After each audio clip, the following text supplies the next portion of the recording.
With going viral and falling off happening damn near every other month, it seems like going viral is as hard to get and lose as Africans getting water or my dad coming home with lactose-free milk, nigga, because, I can't drink regular milk. And with recent news that Ice Spice went quadruple paper plate with album sales after shaking her ass and promoting her dang album for a year, controversies, appearing on Kai Cenat streams, you gotta wonder, what does going viral even mean and what does not going viral mean? With people like Kai Cenat and iShowSpeed breaking the boundaries of streaming with IRL streams in other countries, streaming with celebrities and things of that nature, they seemingly go viral every day for something new. But with niggas like Diddy going viral for, hold on, am I reading this right? This nigga had over 1,000 bottles of baby oil in his house? Bro, look at this. Why he got 2 beds in a basketball court in his house? What type of shit is he on? I've seen enough. This is a different level of freaky. Lock him up. Lock him up. Now, the case is ongoing, so anything I say about it is all jokes. Please don't sue me. I'm just a nigga on the internet that talks over memes. But certain fall-offs just have to be studied, like Fetty Wap. This one-eyed man out of New Jersey has such a unique sound. The nigga really was on top of the game for like a year and some change. Like everything he dropped was straight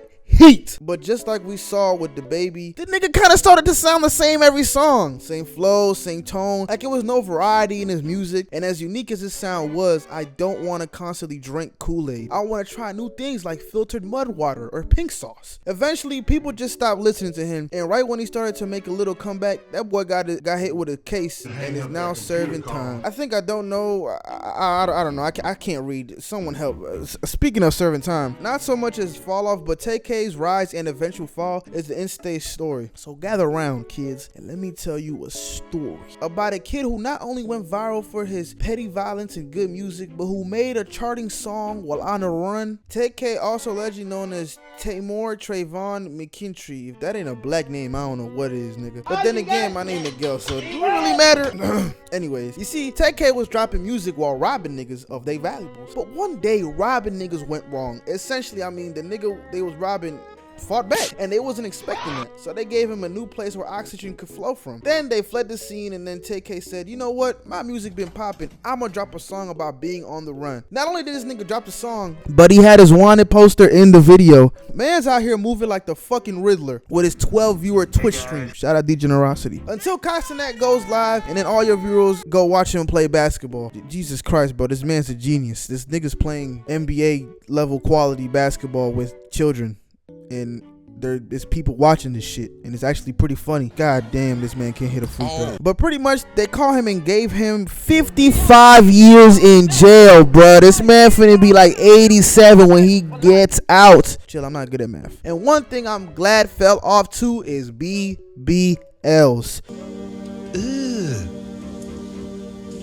Brother, BBL, or Brazilian butt lift, started when a dude named Ivo did the first ever BBL in Brazil, and after that it was up, and I think it was like a famous white actress that he did it on, but the real ones know who put BBLs and plastic surgery on the map. A name feared in every melanated locker room and every athlete or rapper social media, the Kardashians.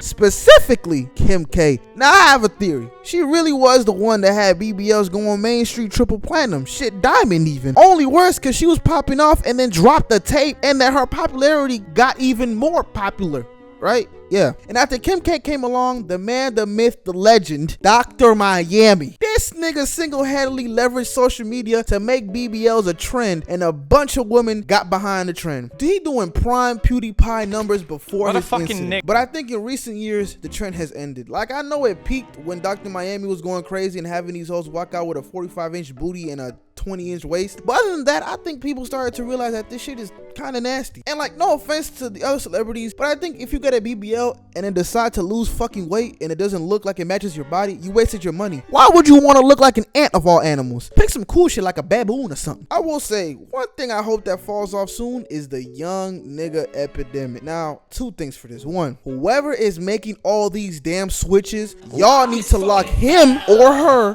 up. Cause ain't no way every gun getting flashed has a switch on it. Like, is this shit a Lego? Is that easy to make? Who the fuck is giving these niggas parts to make all these fucking switches? It all started with the rise to power when Pooh Shiesty burst onto the scene with his signature Shiesty mask. Then you started to see them at pools, Oh my God. graduation, What is grad that? photos. You started seeing these niggas just appear. And then one day, the event I call the Big Boom happened, where these niggas were just everywhere and they realized, wait, it's like a gazillion of us. And we all got switches. We finna act up. Niggas have no regard for human life. And these body cam videos of cops dealing with young niggas gotta be some of the most entertaining shit I've ever seen. But one specifically single-handedly destroyed the price of a car company, the Kia Boys. These young niggas was breaking into cars and finessing the key to start, or like push to start thing, and taking your shit for a joyride or just outright stealing it. Like, imagine you're having a long day at work, kids screaming and shitting on the floor or whatever kids do, and your wife complaining because you didn't click on her Temu link for her to get free stuff, and you hear your car start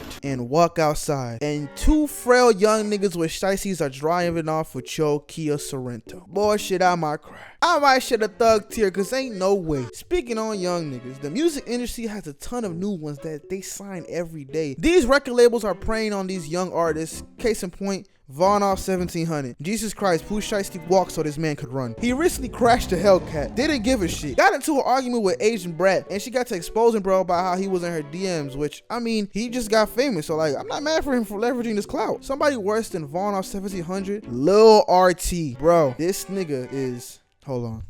This nigga's 10, bro. Oh my, bro, he's doing shows at strip clubs. He's rapping about fucking hoes and doing drills. What drills is a 10-year-old doing? This nigga need to be in school, not rapping about doing drills and selling drugs. Nigga, what drugs is he selling? Pedialyte? But the main reason I made this video was to talk about the fall of Ice Spice. I don't have to speak on Diddy. He's already going through it, and I don't want to get sued. But it's crazy to think how she went triple styrofoam plate after promoting an album for a year plus. Like, look at this.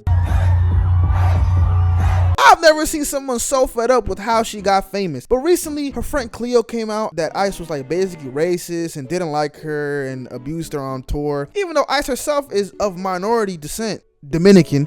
Viva la República Dominicana. My bad. And she would only be seen with Cleo for public appearances. Never had a snap or story with her that I seen personally. Shit wild, and she lost all that weight and started getting Ozempic allegations, but shit, we don't care. She's still a baddie. The last fall off I want to talk about is the red pill community, specifically Fresh and Fit. Now, I'm not gonna lie. I used to watch these niggas a lot back before the glow up. They do give some good advice sometimes. Key word though, sometimes. The premise of this show is that they would bring in mainly OnlyFans models, often young, like 20 to 24 from the videos I've watched, and they would pretty much ask them questions and violate them in arguments because they want an unrealistic man, or they just, their standards on society is just just incorrect to their terms, right? But at the same time, the show was kind of confusing because they never brought on people that were smart in terms of the models, but they simply brought on girls who they knew were fucking retarded. Like Haktua girl would have made them a killer bag. They got demonetized off YouTube, I guess, but to their credit, they're still uploading and going strong because what people fail to realize is these niggas had money before the show. They just did the show because they were bored. But yeah, that's just some things I want to talk about that fell off or are falling off. In conclusion, my King Frank Ocean will never fall off, ever, ever, ever. And we're actually going to get an album, I believe it.